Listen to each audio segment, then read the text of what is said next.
welcome everybody to another episode of The Most Important Conversations. We're talking about relationships, and I am here with my co-host, Jenna Smith. Jenna, how are you doing today? Good. Good. Well, it's crazy out there these days, Jenna, wouldn't you say? It's kind of getting crazy.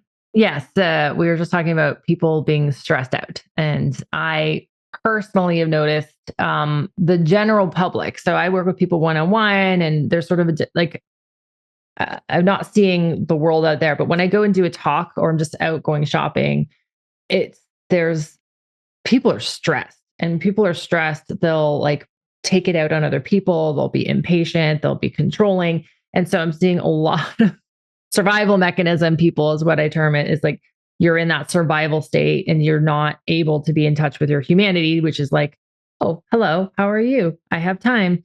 It's broccoli on sale isn't as important as I think it is. Like the sense of urgency and like getting a deal. Anyway, it's almost like it's all a big Black Friday sale. Yeah.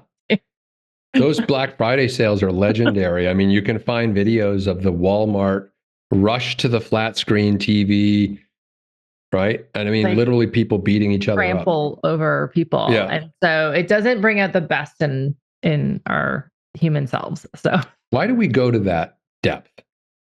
Well, in that case, that's an obsession, right? Like like that's their hunting. Like they're hunting the deer at that point. Like they're going to die if they don't have the deer. Like it's absolute mental chaos up there, but it's focused. Mm-hmm. I always say that this comes from a place where we are confusing and conflating our lifestyle for our life.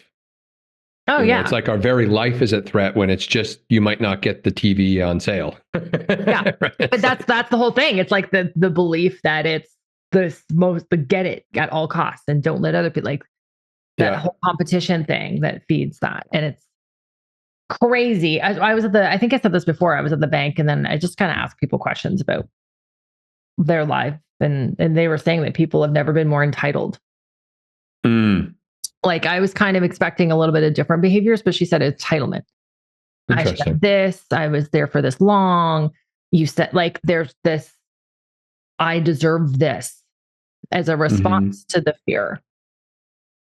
I wonder, there's so many things we can explore with this, because let's just start by talking about the amount of stress that people are experiencing, the amount of anxiety because of all the things right now. So whether it's the political discourse, the culture wars, climate change, economic uncertainty, whether you're going to have a job or you're going to make the same amount of money.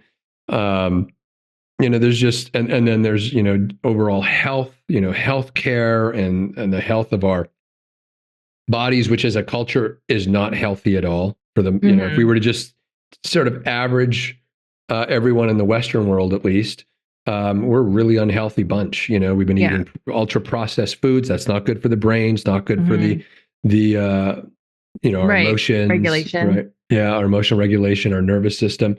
So you have all of these things, and and we're kind of swimming in this water. So this water of perpetual stuff that, and so we're constantly looking for where the threats are, but everywhere we look, there's a threat.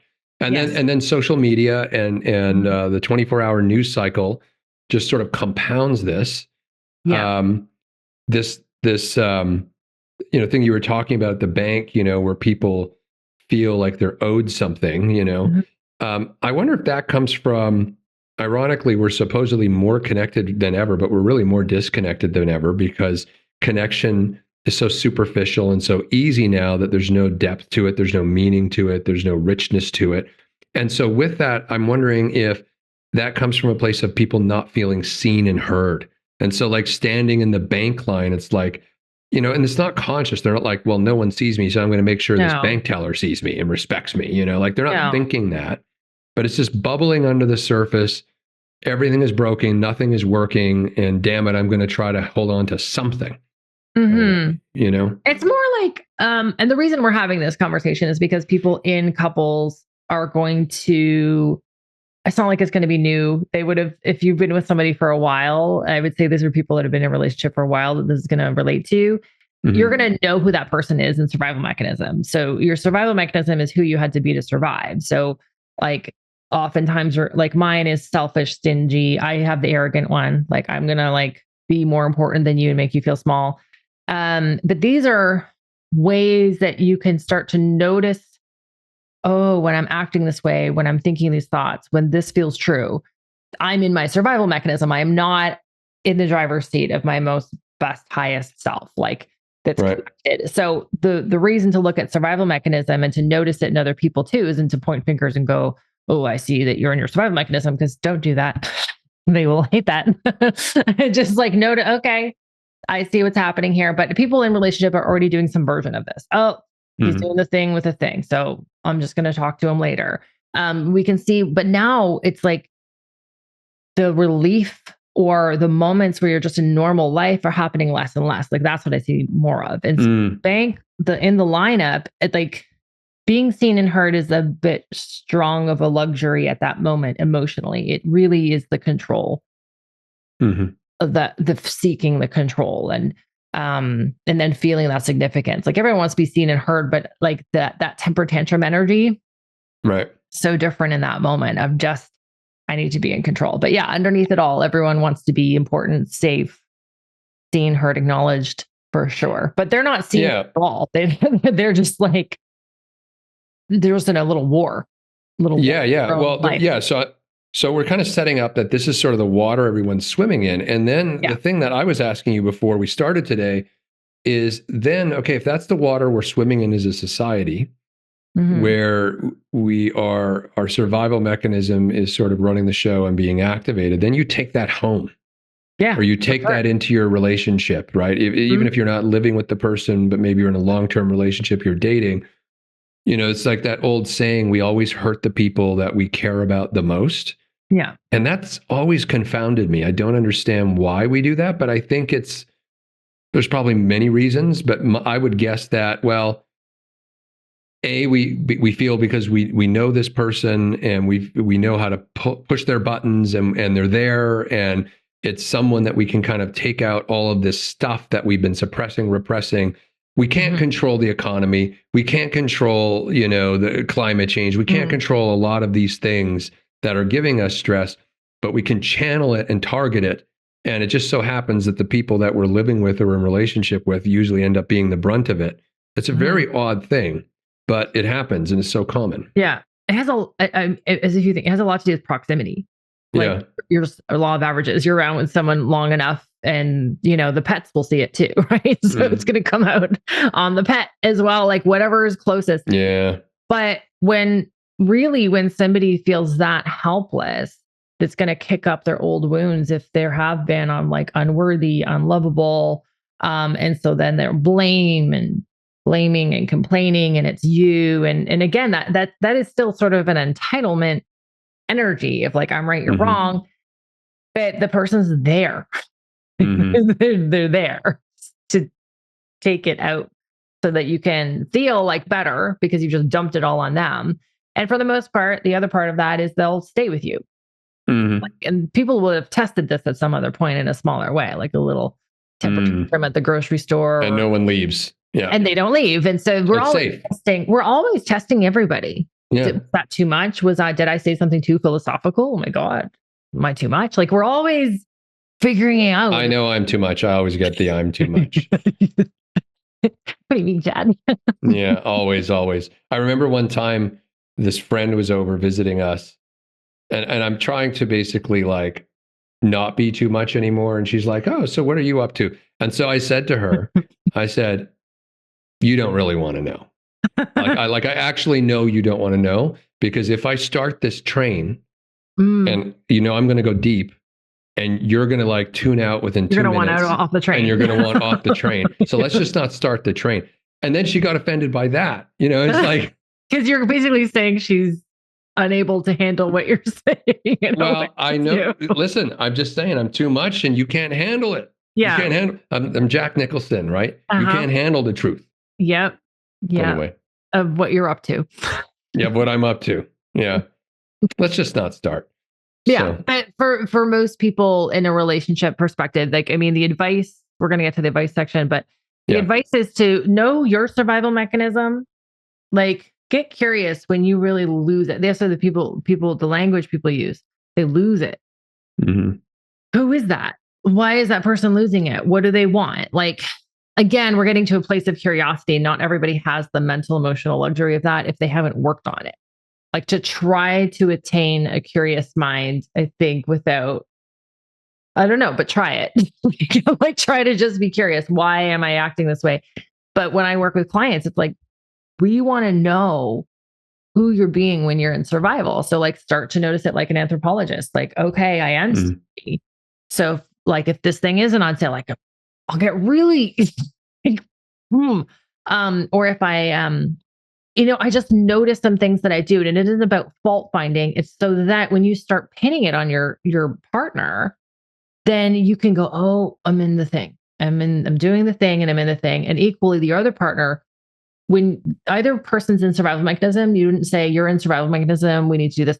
You kind of need like a safe word. A safe word. I was going to say, I have that. It's like, oh, we're approaching whatever the safe word is, and then everyone knows, okay, let's just stop. It's just never, it's not going to go anywhere good. Or you could try to say to somebody, hey, what's really going on here? But again, when they're in that seeing red, getting the big screen TV on sale, and it's now or never, it's just hard. Again, just like from a mammal perspective, we're just not accessing our frontal lobe. We're not in the present moment. We are in this fight or flight thing. We're being absolutely feral animals. So in relationship with all of this unknown, this is the time that you want to create safety with each other. And some of that predictability. Safety, yeah, but some of that safety, I will add, is to feel safe to lose it.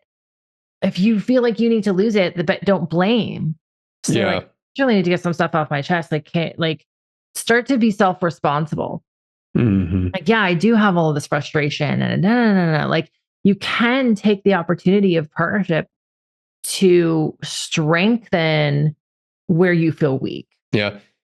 So I'd like to kind of dig into this. What's the thing that we lose when we say we lose it? When we lose it? Oh, yeah. When what are we people talking say they about? lose it, it's just as common when they know they're seeing red. They know they're saying, I've lost it, or I'm losing it, because there's just like the point of no return, where this is the agenda. So losing control. Losing control. Like, they don't know, but this is just what people say. People will say it to describe the experience of, usually it's a rage, anger response, right? I've lost it. I'm losing it. Yeah, no, I know what it looks like on the outside. I'm just in the inquiry sort of live with you right now. I'm like, what is the thing we're losing? In other words, what was the thing that before we lost it, we had? Oh, consciousness, I believe. Right. Like, so just that presence, voice, being in the moment. Yeah, that voice that's like, too far. Or the awareness of the other person and their needs, right? Like that personhood. Nope. They go to the dark side and they flip, and they're like, I'm leaning in. I'm going to lean in on this anger, because there is a relief to it. What you and I were talking about before is that what's missing is emotional processing on a societal level. So there is just this pent up emotional energy, and we're not releasing it. Yeah. So the relief they feel is worth it. The consequences, that they're not aware of consequences, right? That's why there's like a whole law about like the second degree murder, like that seeing red thing, like that's written in there. So they lose themselves essentially. Yeah. And I think what's happened is culturally over many, many years, people have been losing it for a long time. I'm not talking about the obvious high impact losing it moments, but I'm talking about this very steady drip of feeling more and more disconnected. In TMIC, one of our sort of mottos is connecting people to themselves, to each other, and to nature. Because when we're not connected to ourselves or to each other or to nature, we end up losing it. I mean, this is how we regulate ourselves, right?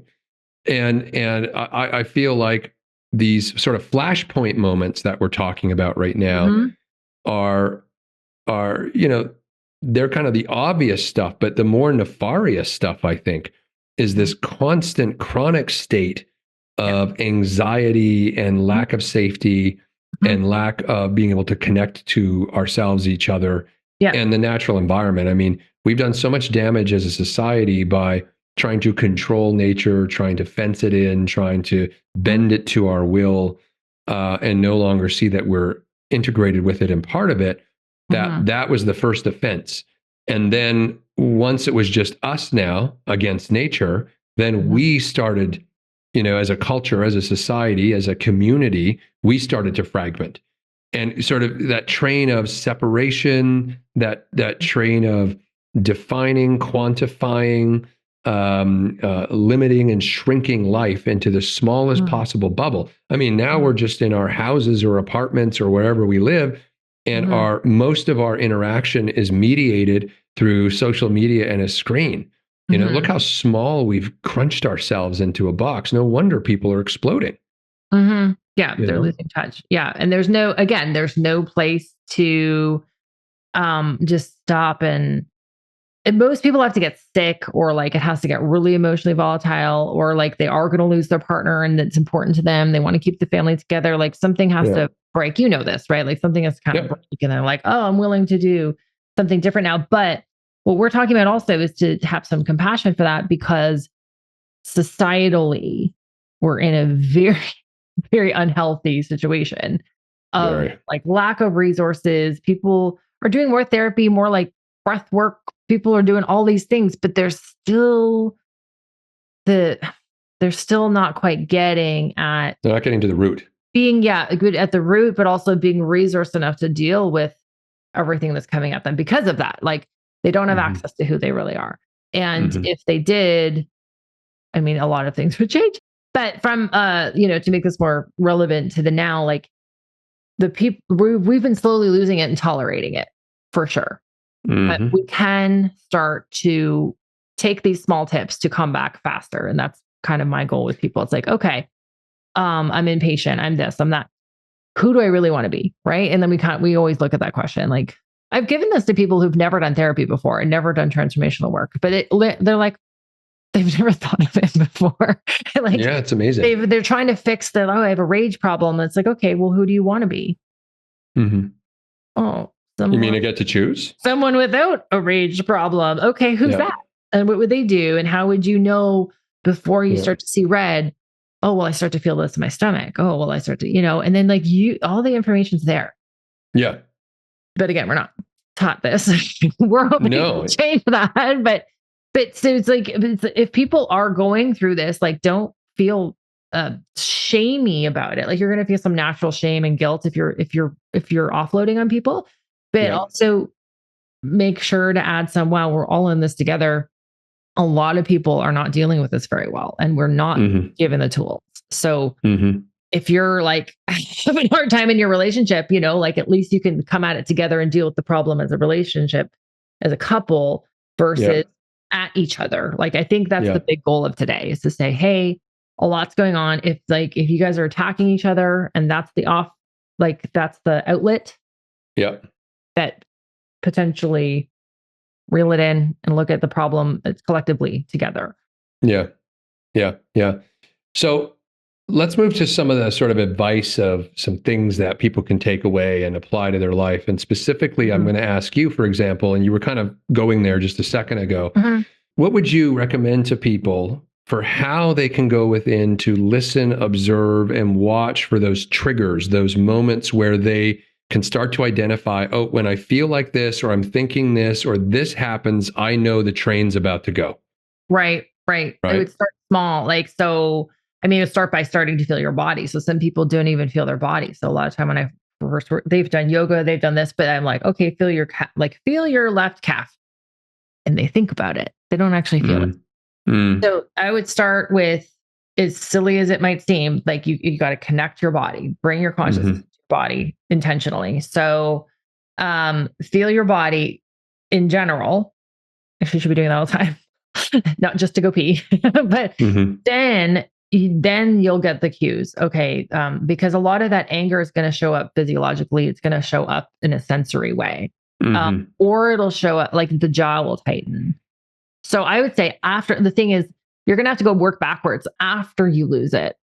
You're going to have to go backwards and go, okay, then what happened? Because if it's shortly after, you'll remember. Yeah. And then just start to gather data, like put it in a note section. Okay, I did this. If you really want to change, that's the thing. This part doesn't want to change. This part wants to take over. This part wants to Hulk out. But you don't. It's like you don't want the person you love to feel badly and you feel all big, right? So that would be the beginning. It's like you're going to have to work backwards sometimes and go, okay, what was happening there? Like I was working with somebody who would really lose it on his wife. And he just had this story about women getting away with it and that men having the shit end of the stick. Like it was this strong victim story. Strong story. And there was some truthiness around like women acting like CUNTs and then getting away with it. And like, I've seen that, I'll work with couples and I'm like, how you were just behaving was really not cool, but like she would get away with it because she's the woman. So his thing, but we had to track back. We called it the monster when he would like lose it. He would get warm. He would get this. He would get that. Now this is more of an extreme case. Like there was like really a lot of like rage issues there. But if you want to change, imagine it's like training a puppy, training animal. Like you're just checking yourself what's happening because as soon as you start to get warm, that's when you need to do something different. Okay, so that's the beginning. Then that's the moment we still have conscious effort enough to interrupt the pattern. After that point, you probably won't because that part's going to want to take that person down a peg because now that energy is taking over, that consciousness, all the unprocessed emotions, all of that's going to come out. Yeah. And one of the biggest challenges people struggle with, but it's also one of the things, and we struggle with it, especially in our modern era where everything we can get almost instantaneously. We've shrunk time and space. And but slowing down, you have to intentionally slow yourself down, slow your thinking down, slow your body down, slow your breathing down. And then what'll happen is you'll be able to do that for a second, but because we're so conditioned for speed, without even realizing it, we just zip right back up again. So you have to continue to like develop awareness. And it does take time to develop awareness of the speed up, that speed up feeling, right? But if you, it's as simple as getting present though, because your body is here. Yeah. Right. So it is the training of the mind. This is a mental thing to meet the present moment, which we're not the first people talking about that. No. But the body and the breath is usually responding to the mind, right? Like, or it's habitualized way of being at that point. But if you can just get into the present moment and be uncomfortable with that and be uncomfortable with how slow it is and be uncomfortable with like, I have shit to do, it will naturally slow you down to the moment where you can make conscious decisions that are going to go better for your life. Also the moment where cool stuff happens, like magical synchronicities, seeing solutions to problems that you're really stuck on. So like there's a bigger end game that all of your problems, you're going to just be continually in survival mode, not seeing the solution, not getting a creative insight, and then hacking away at life and it'll suck. But then in this moment, in the present moment, that's when you get the insight. Oh, I should just call that guy. Oh yeah, because he has the solution to this thing. Like that's when you get those little moments of insight. So it's worth it. I guess my point is that's the sales pitch. Like you don't have to work on being present because it's already here, but you do have to train the mind to not want to go back up to that. To join the present and to not be in the past or the future. Yes. Yeah. Like that takes concerted, consistent, doesn't have to be hard work, but it does have to be consistent. Yeah. Well, and I think it is hard actually. Just I'll just say it because it's I don't simple. want people, it's very hard, but it's simple to do. Yeah. Yeah. Simple to do and hard to do at the same time. Like what we do, at TMIC, we have these free meditations every morning at 7:00 Pacific time. And a lot of the time what we do, so, I give a talk, and then a lot of the time what we do is what I call the watcher observer meditation, which is really a nothing meditation. It's where you are not your thoughts, you're not your emotions. You sit in nothingness. No, there's no guide. We do guided ones as well on other off days, but the watcher observer ones, you're just sitting and you're being with your own thoughts and your own emotions. And, we're training people to realize that they are not their thoughts and they are not their emotions, that actually they can be the observer of these things. They can be the witness of them. And you learn to kind of create space between those thoughts and emotions. This is such a powerful tool, because then you go out into the world, the busy, frenetic, the world is coming down. Your center. Right? Yeah. And when things happen to you, or when things happen, they don't happen to you. We make them about us, but they just happen. You're able to create space and stay, like you say, in that center, that zone, so you don't get on the frenetic rage train. Yeah. Or just, you're just like, the centeredness will be hard to get to, but then it's a lock-in. It's like, I can't go back now. Like the small symptoms I will get faster. And like, even today I was like, oh, weird. Like, something, and then I forgot it was election day. I was like, okay, so then when there's something happening, and like full moon stuff, like when I'm like, okay, what are the facts? What is the data? Is any of this true for me? And I'll have to check it out. I'm like, oh no, that's just a story. that's just a story. It's not even true for me. I just need to do this and this and this, and then I'll feel better. Or you know what? Today it might just be in a grump. You just get this self relationship going. But to your point of that space where you can be in space, like the voices aren't so urgent, where you're just going to notice and notice and notice. That is so helpful. Hard to do for people, but only if they think it should be different. Like it's just sit and be with it. You'll have good days, you'll have bad days. Like same thing with showing up to writing, same thing with showing up to singing. Like there's good days and bad days. So it's this humility to the whole process too, of the consistency. Yeah. I'm going to show up for this. It's also being a freaking grown up. Like, decide what you want, and then it's going to be good. Create it. Yeah. Yeah. And create it. Well, there's also tools now. So we have all these wearables, right? And one data point that which can create their own sense of anxiety if you're not careful. But if you learn to just treat it as data and you don't get all enrolled in it and wrapped up in it and stuff. So again, that's where the no thingness meditations are really powerful. Don't give it all your power. Yeah. But there's one measurement that is super powerful for what we're talking about, which is the HRV measurement, the heart rate variability measurement. What that's measuring is your body's ability to move between sympathetic and parasympathetic nervous system. If you have a high HRV first thing in the morning, which is when you want to measure it, I mean, these wearables will measure it all day. And you'll notice that you'll have a high HRV usually in the morning, and then it starts going down because you're in the stuff of the world and the stress and that is building, right? But the best way to measure it where your HRV is at rest is when you first wake up. So if you have a high number, that tells you something about yourself, that you're in a place today where you're probably going to be able to handle more stuff. And so it gives you the ability to kind of approach the day with more ease and grace. At least it does for me. I look at that number. It's true. So, some days I wake up, I look at that number, I'm like, oh crap, my HRV is so low. I'm like, I really shouldn't talk to a lot of people today. I should just kind of do my own thing because I'm going to be short tempered. I'm going to be, that kind of thing. Right. And that's by being a professional you, right? Like I know like, any human is going to be that way, but like you can get to know yourself of like, today is a do less day. It's a do less day. Yeah. So yesterday I woke up and I had a low HRV. Sometimes it's not obvious why.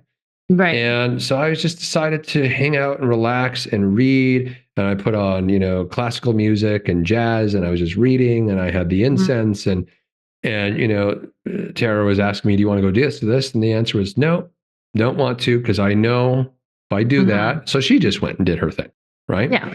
And so what I'm just saying is these are all little data points, listening to your body, slowing down.